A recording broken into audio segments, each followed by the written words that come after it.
Magandang araw. Ang ating paksa sa araw na ito ay may pamagat na homogeneous at heterogeneous na wika.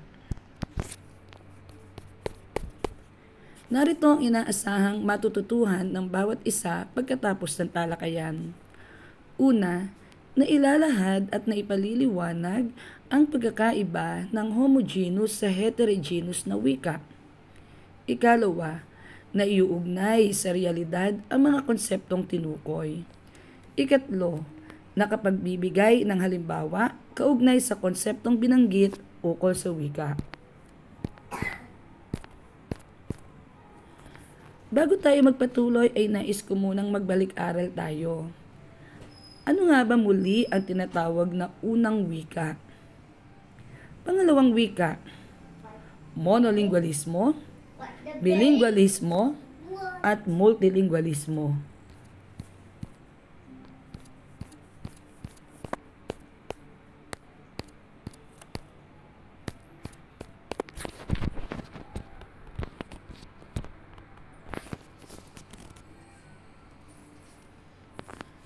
Bilang pagpapatuloy ay nais ko ring masagot ng bawat isa. Sa iyong palagay, pare-pareho kaya ang wika?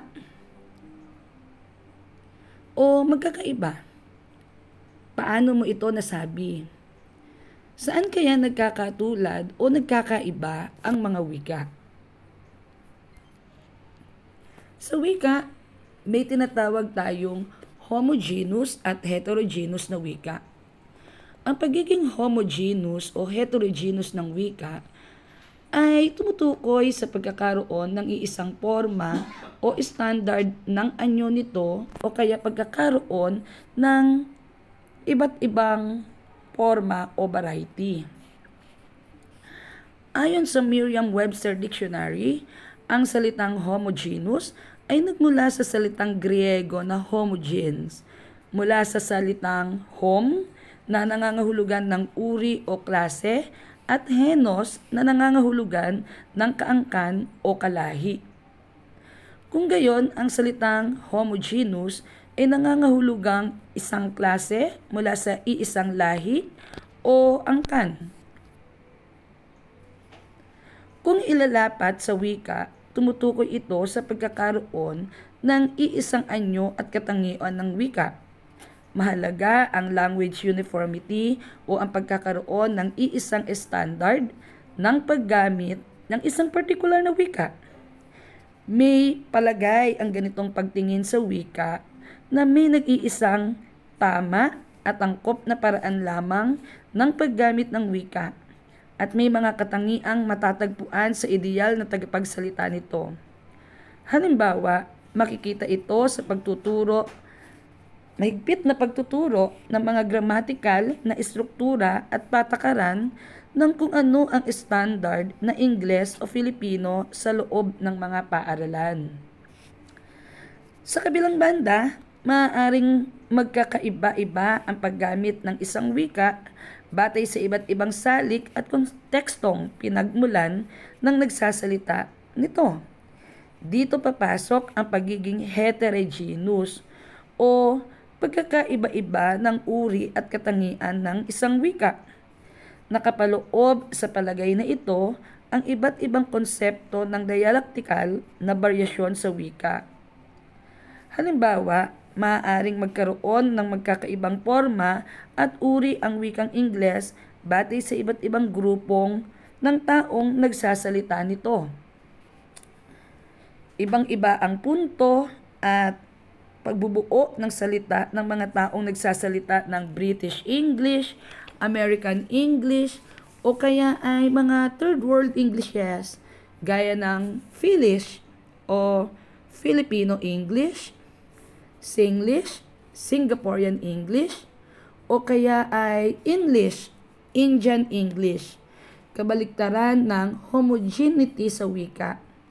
Ipinakikita ng pagiging heterogeneous na natural na phenomenon ang pagkakaiba-iba ng paggamit ng wika, kung kaya't mahirap takdaan ang hangganan ng estandardisasyon ng wika. Bago tayo magpatuloy, ay magkaroon muna tayo ng checkpoint o mahalagang punto. Ano muli ang pagkakaiba ng homogeneous sa heterogeneous na wika? Ipaliwanag. Masasabi kayang ang wikang Filipino ay kabilang sa homogeneous o heterogeneous na wika?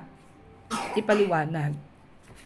Tandaan, pagdating sa homogeneous at heterogeneous na wika, sinasabing walang buhay na wika ang maituturing na homogeneous ayon kay Dayag.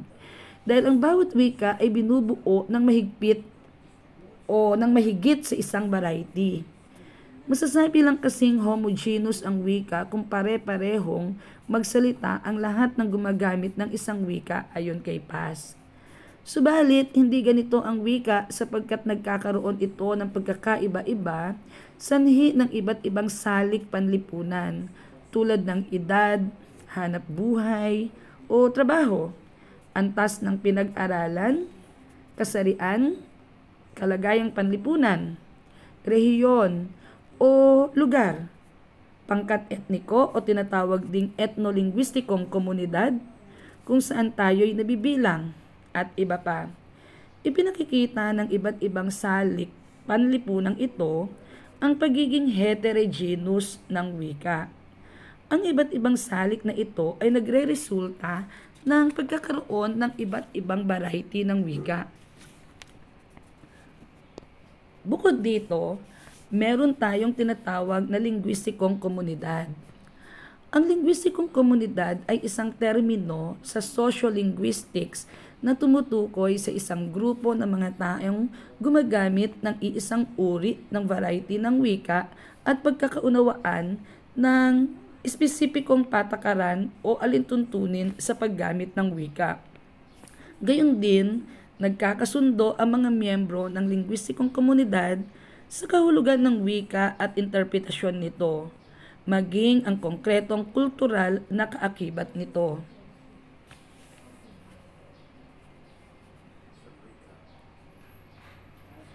Ang wika at ang pamamaraan sa paggamit nito ay isang forma ng panlipunang identidad at ginagamit, malay man o hindi, upang ipahiwatig o maging palatandaan ng pagiging kasapi ng isang tao sa isang tiyak na grupong panlipunan ayon kay Yule. Gayunpaman, kailangang tandaan na hindi lahat ng nagsasalita ng isang wika ay kasapi ng isang tiyak na lingwistikong komunidad. Halimbawa, ang isang Aleman ay maaaring mag-aaral ng wikang Tagalog, ngunit kailanman hindi siya magiging kabilang sa lingwistikong komunidad ng mga taal na Tagalog. Ibig sabihin, ang pagkakaiba ng paraan ng paggamit ng isang wika ay nagtatakda rin ng iba't ibang lingwistikong komunidad sa loob nito. Marami na naman tayong natutuhan sa araling ito. Bilang pagtitiyak ay nais kong lagumin natin ang ating paksa sa araw na ito sa pamamagitan ng pagbuo ng talahanayan na naglalagom ng mga natutuhan sa aralin. Ilahad ang komparatibong talakay ukol sa homogeneous at heterogeneous. Bilang pangwakas na gawain ay magtala ng 5 salitang may pareho ang baybay ngunit magkaiba ang bigkas at kahulugan. Magtala rin ng 5 salita sa ibang dialekto na may parehong baybay sa salita at bigkas pero iba ang kahulugan.